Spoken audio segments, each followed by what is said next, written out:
Praise the Lord. தகுதி இல்லாத என்னையும் கூட கர்த்தர் நிற்க வைத்திருக்கிறார். கர்த்தருக்கு நன்றி. நமக்காய் பிறந்து சிலுவையில் இரத்தம் சிந்தி மரித்து 3ஆம் நாள் உயிர்த்தெழுந்து இன்றும் நம்முடன் ஜீவனோடு இருக்கிற தேவனுடைய நாமத்திற்கு மாத்திரம் மகிமை உண்டாதாக. இன்றைக்கு நாம் பார்த்துட்ருக்க பகுதி என்னென்னா, இயேசு சிலுவையில் பேசின அந்த 7 வார்த்தைகள். அந்த 7 வார்த்தைகளில் 3ஆவது வார்த்தையை தான் நான் பேச வந்திருக்கேன். இயேசு சிலுவையில் பேசின 3ஆவது வார்த்தை வாசிப்போம். யோவான் 19:26-27.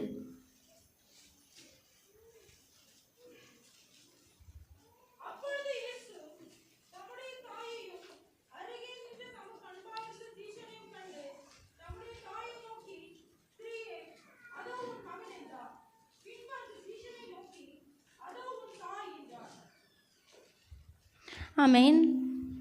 இயேசு என்ன சொல்கிறாரு? அவங்க அம்மாவை பார்த்து, ஸ்திரீயே அதோ உன் மகன் என்றார். அதுக்கப்புறம் அந்த சீஷனை பார்த்து, அதோ உன் தாய் என்றார்.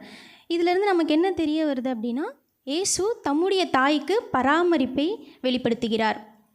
அவ்வளோதான். அவரோட கடைசி நேரங்களில் கூட, அவரோட கடைசி நிமிஷங்களில் கூட அவர் தனக்காக யோசிக்காமல் நமக்கு அடுத்து நம்மளோட தாயை யார் பார்த்துப்பா அப்படின்னு சொல்லி யார்கிட்ட நம்ம கரெக்டாக ஒப்படைக்கணும், நம்ம யார்கிட்ட வேணால் ஒப்படைக்கலாம், ஆனால் அவங்க நம்மளை மாதிரி சரியாக பராமரிச்சுப்பாங்களா நம்மளோட தாயை அப்படின்றத அந்த நேரத்தில் கூட ஏசப்பா யோசித்து யோவான் இடத்துல ஒப்படைக்கிறார். ஸோ இந்த இடத்துல வாசிப்போம். யோவான் 15:13.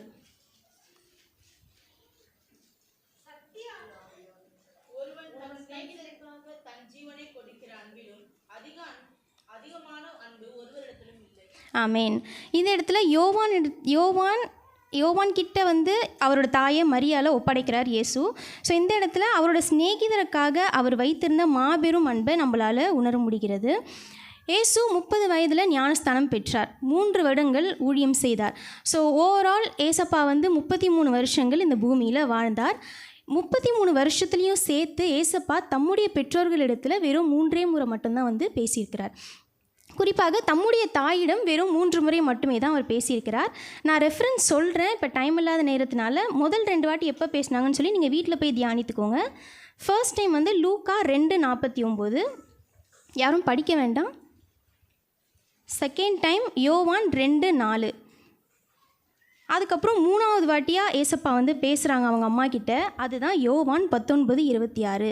ஸ்திரீயே அதோ உன் மகன் என்றார்.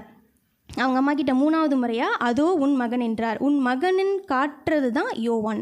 இதை நம்ம கொஞ்சம் விரிவாக பார்த்தோம் அப்படின்னா, ஸ்திரீனா நம்ம எல்லாருக்கும் தெரியும், தமிழில் ஒரு பெண்ணை குறிப்பிடுவது. அதே போல் அதோ என்றால் ஒன்றை காண்பித்தல், ஏதோ ஒன்றத்தை நம்ம காட்டுறோம் அதோ அப்படின்ற மாதிரி. ஸோ இதில் இயேசு தம்முடைய தாயாரிடம் அதோ பாரும் என்று யோவானை குறிப்பிட்டு காண்பித்து உன் மகன் என்றார். இனி என்னுடைய வேலை முடிந்துவிட்டது, இனி யோவான் பூமிக்குரிய ஆதரவையும் பராமரிப்பையும் ஒரு மகனாக உமக்கு தருவார் அப்படின்னு சொல்லி அவங்களோட அம்மா கிட்ட ஏசப்பா யோவானை காட்டுறாரு. அதே போல் நம்ம 27 பார்த்தோம் அப்படின்னா, யோவானை பார்த்து அதோ பார், அவர்தான் என் தாய், நான் பூமியை விட்டு சென்ற பின்பு எனது தாயை உனது தாயாக ஏற்றுக்கொண்டு அவரை கடைசி காலம் வரை நீ பார்க்க வேண்டும் என்கிற செய்தியை தான் யோவான் 19:27 வெளிப்படுத்துகிறது. அப்படியாய் நம்ம நல்ல நண்பர்கள் யார் அப்படின்னு நம்ம எப்படி தெரிஞ்சுக்கலாம் அப்படின்னா, நம்ம ரொம்ப சந்தோஷமாக இருக்கோம், இல்லை எங்கேயோ நம்ம ஹேங் அவுட் வெளியே போகிறோம் அப்படின்ற போது மட்டும் நம்ம கூட இல்லாமல், நம்ம கஷ்டப்படுற நேரத்துலையும் சரி, நம்ம துக்கத்தில் இருக்கும்போதும் சரி, நமக்கு யாரும் ஆறுதல் சொல்லாத போதும் சரி, நம்ம கூட யாராவது ஒருத்தர் இருப்பாங்க இல்லைங்களா, அவங்க தான் நமக்கான உண்மையான நண்பர். அப்படியாய் யோவான் ஏசப்பா கூட இருந்திருக்காங்க. ஏசப்பா 3 வருஷம் ஊழியம் செஞ்சாங்க.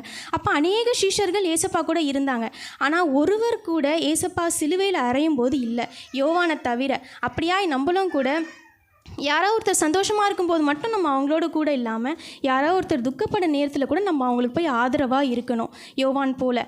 அப்படியாய் நம்மளும் யார் நமக்கு நல்ல நண்பர்கள் என்று நம்ம தெரிஞ்சுக்கொள்ளணும். நம்மளோட கூட நம்ம கஷ்டப்படுற நேரத்தில் யார் நம்ம கூட இருக்காங்களோ அவங்க தான் நம்ம நல்ல நண்பர்கள். அப்படியாய் நீதிமொழிகள் 23:22 வாசிப்போம்.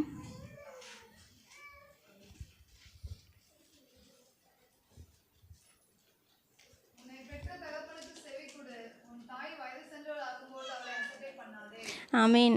நம்மளோட பெற்றோர் மோஸ்ட்டாக இப்போ யங்ஸ்டர்ஸ் கிட்டேயா இருக்கட்டும், இல்லை கிட்ஸ் கிட்டேயா இருக்கட்டும், இருக்க ஒரு பெரிய தவறு இதுதான்.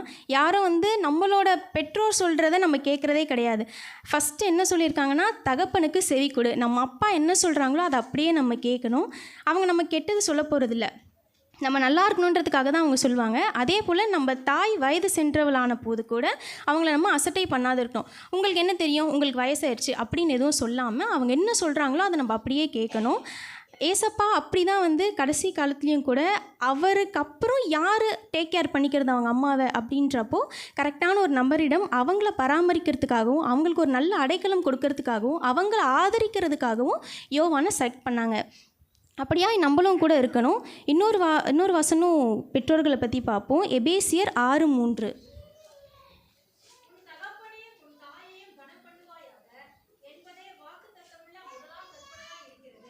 ஆமேன். முதலாவது கற்பனையே நமக்கு என்னென்னா, உன் தகப்பனையும் உன் தாயையும் கனம் பண்ணுவாயாக. நம்ம ஃபஸ்ட்டு அவங்கள கனம் பண்ணணும். நம்மளோட பெற்றோர்களை நம்ம கனம் பண்ணாவே ஏசப்பா கிட்ட கொஞ்சம் நெருங்க முடியும் நம்மளால். ஸோ நான் என்ன சொல்கிறேன்னா, நம்ம பெற்றோர்களை அவங்க என்ன சொல்கிறாங்களோ அதை அப்படியே நம்ம கீழ்ப்படியணும். அவங்களுக்கு மரியாதை கொடுக்க வேண்டும்.